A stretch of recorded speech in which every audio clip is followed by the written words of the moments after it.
Of course, you can even call me David. Oh, really? Yes. Okay. I'll call you David. Okay, so I saw that you have a PhD degree in applied economics, and now you're doing like research regarding data mining. So I think it's quite different. So how did you become interested in this field? Yeah. So I have a master in engineering, computer science, and so there I already saw some stuff in machine learning, AI. And afterwards I did an MBA, and so that combination really interested me. So the computer science part, but then also the business side. And that led to a PhD in applied economics, where I worked on data mining for credit scoring. So what banks are really using data mining for, it's to predict default, predict bankruptcy. And so I started working in that area, and it really, I found it so interesting. I always say I'm so lucky to have ended up in that industry because, well, the whole field is now so relevant, and then so many people talk about it, and it's a fun area to be working in. Right. Yeah. So, have you ever thought about? So why did you want to become a professor rather than going directly into the industry? Yeah, a good question, because when I was a student, it was not like my career plan to become a professor. But doing the PhD, I enjoyed it so much, the research, the creativity. It's really about problem solving, thinking of new solutions, creative solutions for existing problems. It's the freedom you have, the freedom to choose basically what you're working on. It's very, very unique, I think, in one's career. But I did work a bit at KPMG. I did lots of consulting work at banks, telco companies. And sometimes I still do that in an advisory role. But I enjoyed being a professor so much. It's fun. I get to work with young people, young, smart people, do a PhD. So yeah, something I would definitely recommend. Sounds interesting. So I'm wondering, is like what you're doing now is sort of combining computer science and business? Is that right? Yeah, that's right. So I'm at a business school, but I work and I publish also in computer science journals and conferences. I would say the main difference with computer science research is they typically start from some computer science or mathematical problem and then solve that. Whereas I really start from a business problem and then think of solutions, computer science solutions, algorithms to solve that business problem. So the starting point is quite different, often leading to different research and other ideas. And so with the advance of AI in general, this kind of research is also becoming more and more attractive and much more widely being done. Because businesses use AI much more, and so the business problems related to AI become way more relevant, and then much more companies are asking about this kind of problems. So I'm wondering, because you have been professor for so long, so how do you usually involve students in your research and provide them some research opportunities? Yeah, so there's several things.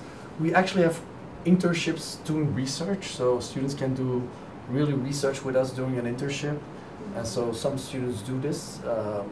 Often the ones that are also interested in pursuing PhD later on. I bring the research also to class, meaning that I talk about what kind of research we do, and I confront them with what kind of problems, business problems that are being solved right now with research. And as I said before, these are really ample, really clear business problems that can be solved there. And I think those are the main avenues. And so, but of course, if a student becomes a PhD student, then they start doing their own research, of course. And that's the main way in which they start doing research.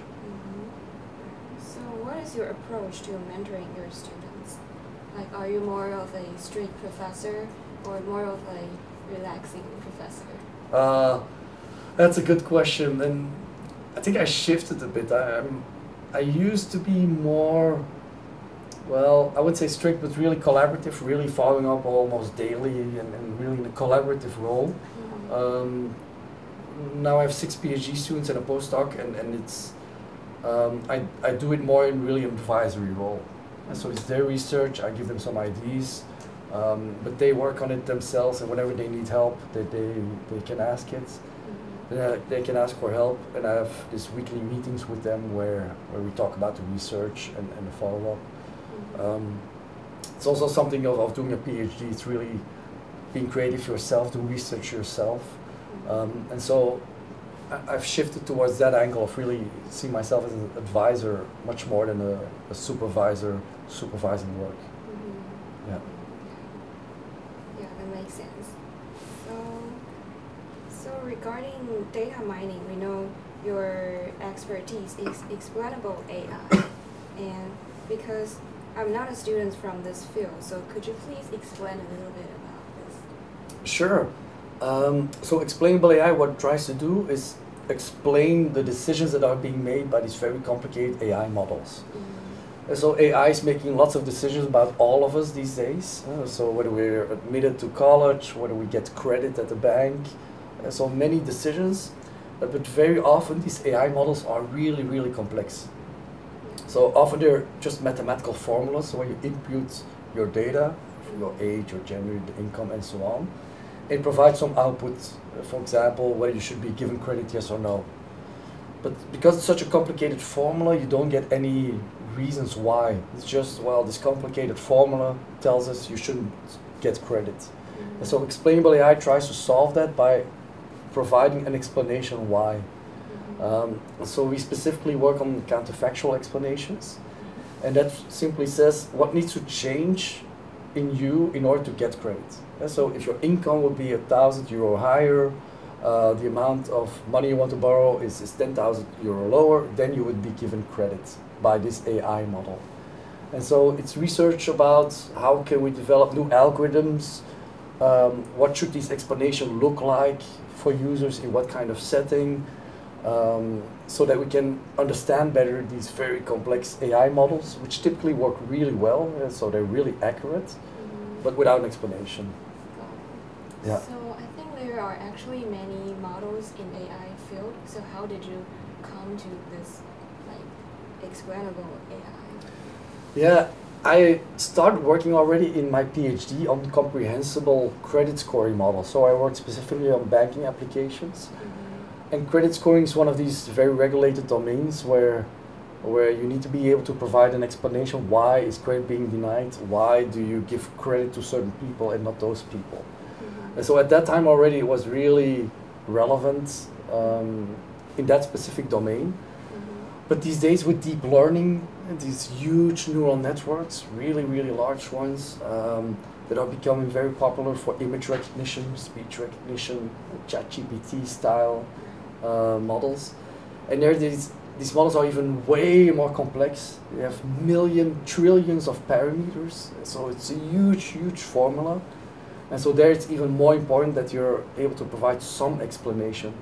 And so this whole field really blew up because of deep learning, because it's so complex and people still want explanations. Why do you predict there's an image of a cloud, for example, or whatever you're predicting, people want an explanation for it. And that's where this whole explainable AI is then used for. So it's really relevant given the current research in AI in general. At the same time, I've been working on it for a long time, so it's also a bit by accident that I started working on it. I always say I'm so lucky to be working in explainable AI because it has so many applications right now in the current setting. So you actually put this into real practice, into industry, use it in some companies? Yeah, so I work mainly with banks, insurance companies, but also with governments, for example, for fraud detection. So in Belgium I work with the tax administration. And so if you say where should you send the inspectors to investigate whether a tax statement is fraudulent or not, for that AI is being used to predict based on the data, is this fraudulent, likely yes or no, and so which to audit. But again, these are complicated models, and so that the auditor, the inspector wants to know why does a computer send me to this company or this person? And so explainable AI then tells you, well, it's because of these numbers in the statement that you should check whether something is fraudulent or not. So definitely, because I take this business angle, always I start with a business problem. There's many applications and so many collaborations with companies. Yeah. So I'm wondering, have they used this for a long time or just recently used it? Yeah, so the counterfactual explanation that we specifically work on, we came up with that in 2011, so it's rather recent. Yeah. Many people are doing research in it, and it's getting more and more traction. In Europe, we have this GDPR regulation based on privacy, and one of the statements in that regulation is that you should be able to explain the logics involved in a decision. And so some argue that the counterfactual explanation does exactly that, and so because of that it's used also more. But as I said, I've been working in comprehensible models for a long time already, and so it's been acknowledged to be important already in basically any domain where there's an impact on people. So if you don't get credit, it really has an impact on you, and so you want an explanation. It's not simply the black box method, the AI model says so, and you agree, you really want an explanation. Or if you're rejected to a college, or you're rejected for a job by these AI models, you really want an explanation. If you get a certain ad, that's not so interesting. You know? So why did I get this ad? It's like, okay, the explanation is less important. But anywhere where there's an impact on you, you really want an explanation, why is this happening? And so there's more and more of these kind of applications because AI is being used more and more. Yeah, so I'm wondering, what are some main challenges or limitations in the field of data mining or artificial intelligence? I think the main open issue right now, or the main discussions happening, is responsible AI. It's all the ethical issues surrounding AI. Something I'm really interested in myself. Well, explainable AI is one of these big components of ethical AI. What is the model doing? Does it make sense? How it's treating us? The other is fairness, for example. Are you not treating, for example, women differently from men? So is this AI model maybe rejecting more women than men? Or is it explicitly discriminating against women? Or explicitly discriminating based on nationality? So finding that out, revealing that, but also removing this kind of discrimination from your model. It's about privacy a lot there as well, giving consent to use data. And I think with everything that's happening in the field, it's become really clear that these kinds of issues are so important. And the driver of that is, it's all coming back to the wide use of AI. And so Andrew Ng called it, AI is going to be the new electricity, data, but all based on data. It's basically AI. And just as we use AI for everything, for our lights, for our computers, in the future we'll be using AI for everything. For every decision we make, for everything we write, we'll be using AI. And so it's really important that we think about what are the risks facing AI. Privacy, discrimination, explaining, transparency, and what's happening there. One of the other challenges is that many of the advances in deep learning, which is like the core technology for image recognition, speech recognition, it's all being developed at a few really large companies.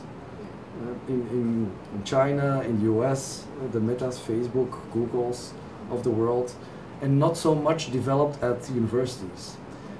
And why? Because it takes, to build this one model, it takes about 10 million euros just to build one model. Like ChatGPT, it's 10 million euros to train it. And so universities typically don't have that funding for just one single model. And so much of that advances comes from these few companies. And so it's really lots of concentration of power with these companies who are building this technology. And so that's also an important risk or challenge to be aware of, and then let's see how that works in the future. I'm wondering, do you have any concerns regarding the ethics issue of AI? Yeah, absolutely. And so that's the whole responsible AI. Well, I would say it's mostly the responsible AI issue. And I think that's where many governments in the world are starting regulation to deal with this. and simply trusting that these companies will do the right thing. I think it's a bit naive. We've seen many cases where things go wrong, like related to privacy, but also in terms of discrimination. For example, there's this famous case of Amazon who built this recruitment tool where it tried to predict whether it should recruit you based on the words on your resume or not. So you send in your resume, it says, well, because of these words we'll recruit you or not. And it turns out this tool was discriminating against women. So if you have the words women on your resume, it would downgrade you. And so why would you have the word women on your resume? For example, it says I was the president of the women's soccer team. And so if that would be on your resume, you would be downgraded, and so lower probability that you would be recruited.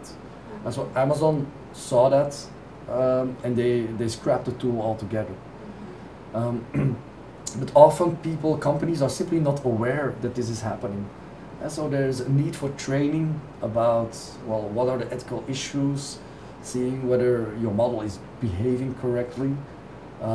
Thinking ethically in this field is becoming really important. And so I see companies and definitely researchers moving more towards let's think about these things. But I think there's a need for regulation to make sure that companies, also all companies, think about these things, definitely when there's an impact on humans happening. So are there any laws or regulations in Belgium now regarding AI? Well, in Europe, they've been talking about the AI Act, they call it, which should be voted this year or next year, and then companies have 2 years to comply with it. And it deals with issues related to transparency, fairness, data governance, and exactly these kind of things. I know in the US they're talking about it, and so they have the White House came out with this quite high general set of principles that people should adhere to. So I think something is happening everywhere in the world, but currently there's not much regulation there yet, but it's clearly needed, and I think it's coming.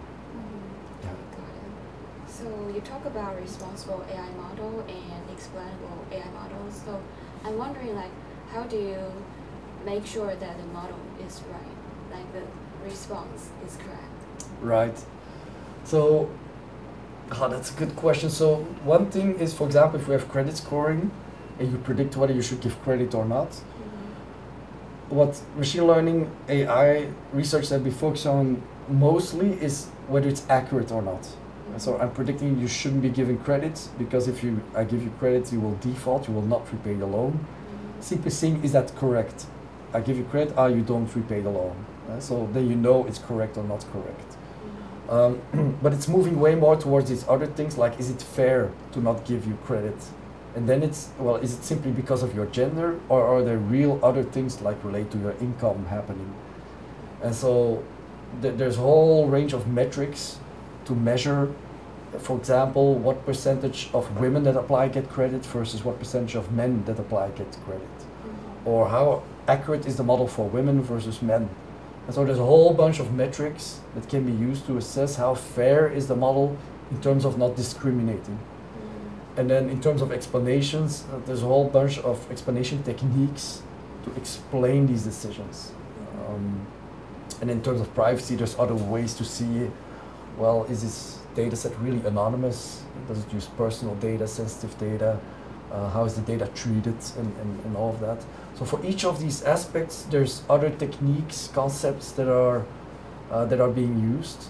And I wrote a book on data science ethics, and in that book I put down all these different concepts, techniques, and then all these different cautionary tales where things went wrong related to privacy, fairness, transparency. Yeah. So how do you usually collect those data? So the data to work on, there's really lots to experiment online. So there's many publicly available data sets to work on websites like Kaggle, for example, where you can even compete with other researchers in making as accurate predictions as possible, and the winner gets a prize, gets some money. Or through collaborations with companies, where companies face a certain problem that's typically in our work.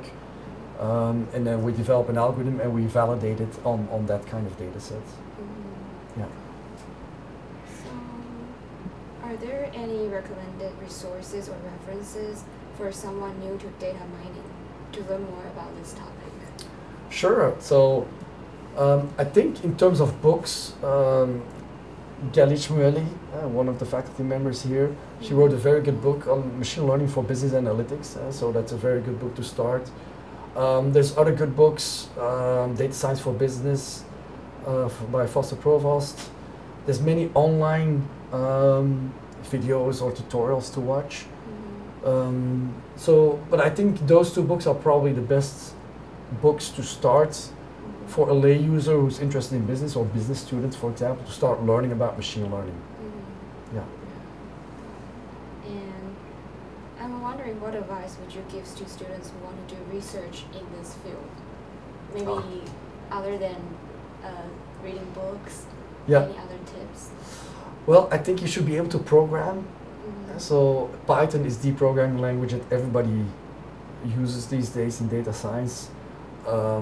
And again, there's so many great online tutorials which are free.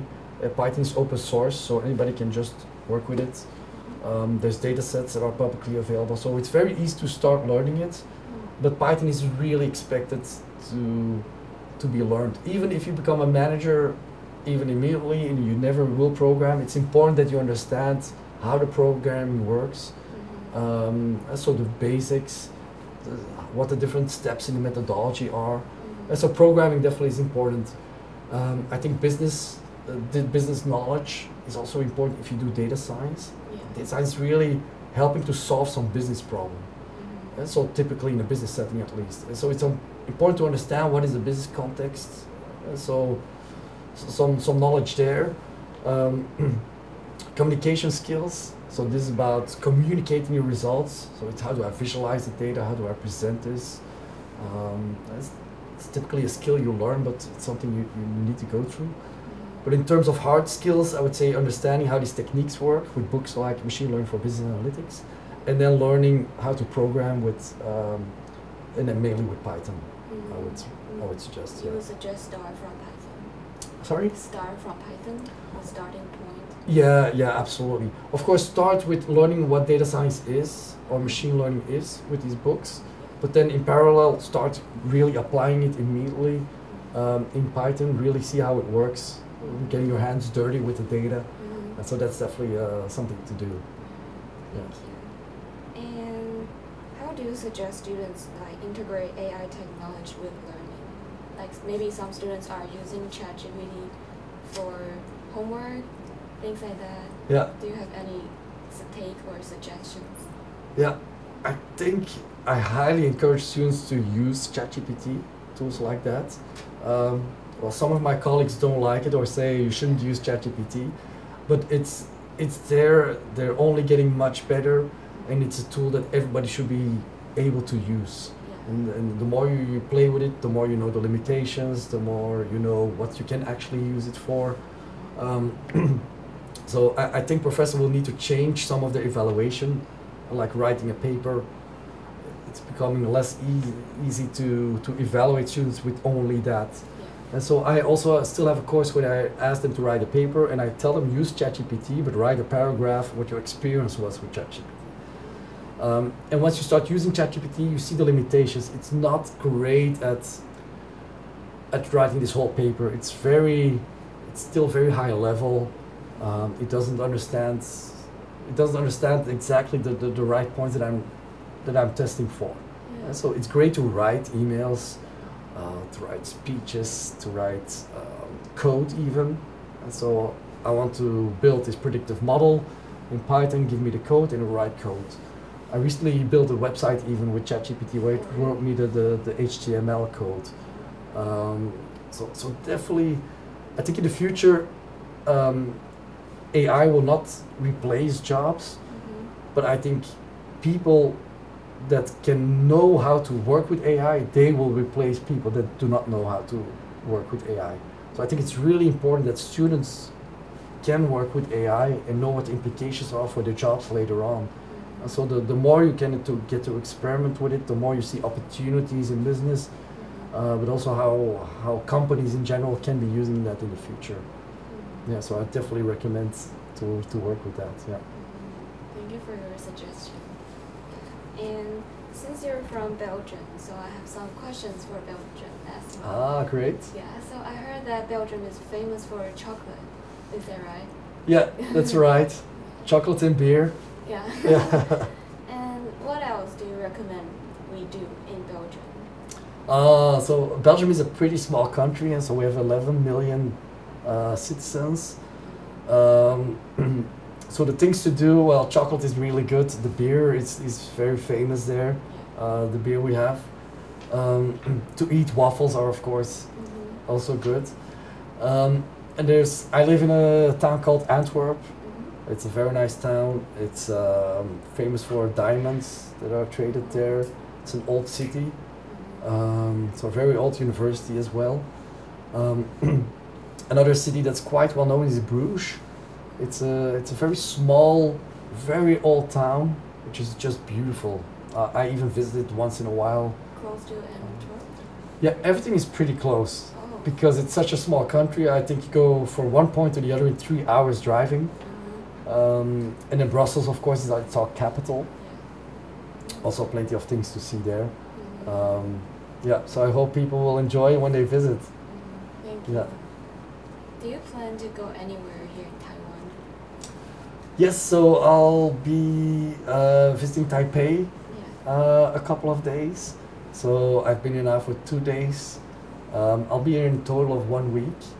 And so that's just visiting Taipei, and Galit's gonna show me around there.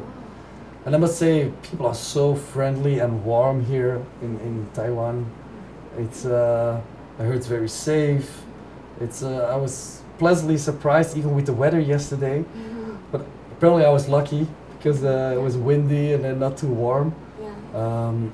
So yeah, that's about it. It's my first time here. First time in Taiwan. I visited China before in Beijing, and been to Tibet, and I really enjoy here. Taiwan so far. Do you have any hobbies, like maybe other than research? Like this looks very Right. serious. Yeah. Well, I like to squash, so play squash with every week. Squash, you know squash? No. Oh. Ah, okay. Icho, now I know what it is. Yeah, and so that's something fun to do. I like to swim as well. I have 2 young children, 1 year old and 3 years old, so that's where most of my spare time goes to. So they're pretty young, but I enjoy being a dad a lot. I still sometimes have short nights and then not much time for hobbies then. Yeah. So you must be very good at time management. That's something you have to learn as a professor. Yeah, how do you usually manage your time? It's scheduling.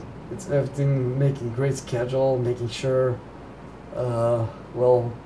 preparing, sticking to a schedule. Same with meetings, learning how to do a meeting, have a clear agenda, stick to the agenda.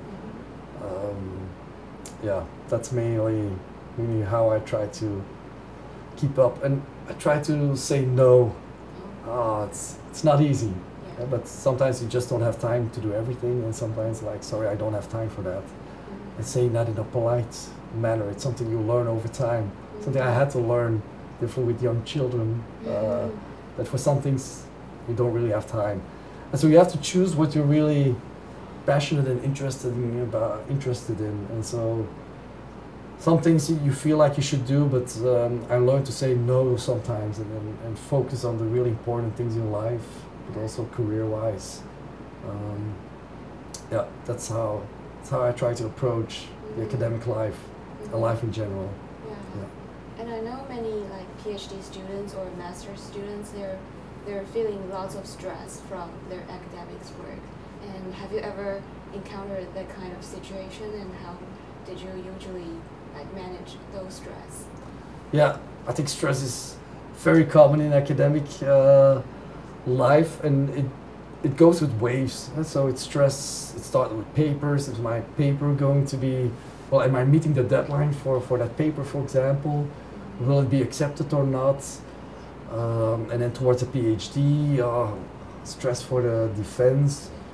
And and it's all, I think it's learning to deal with it, because it's normal, and it keeps that kind of situation keeps coming back. And so it's important to be able to know how to deal with that. Make sure you understand the relativity of everything. And so if paper is rejected, it's very common, it happens all the time. It's just a paper as well. And so it's important not to overemphasize these kinds of the importance of that. And it's really important to deal with stress. And some people do it through hobbies, some people do it through yoga or talking to friends, but it's important that you're able to cope with that and you're aware of it. So burnout is something that's occurring more and more in academic life because of all this freedom. And you might say, oh, it's all this freedom, you can just relax and do what you want. But most do the opposite. There's no boundaries, and so you just keep working and working and more stress. So it's important to be aware of that and know your boundaries and deal with the stress and find some right way to deal with that. As for me, it's friends and then some sports, but then also my children. I make sure I have plenty of time with them. And yeah, a really important issue definitely in the future, because people are facing more and more stress, and these kind of burnouts are happening more and more often. So, do you have any advice for people who are in their 20s, like college students? Well, college students, well, I would say those interested in data science use AI tools, learn how to deal with this. When you choose a job, don't choose a job based on salary initially, because salary changes quickly once you start working, and it's more important to choose strategically, that you end up in the right company for your career, a company where you learn a lot of things. Don't switch jobs too often. If you're in a really bad environment, of course, it's okay to change. But if on your resume you have like 4 different jobs in 4 years, the next company will be like, well, I'm not investing my time to train this person because they're probably gone in a year.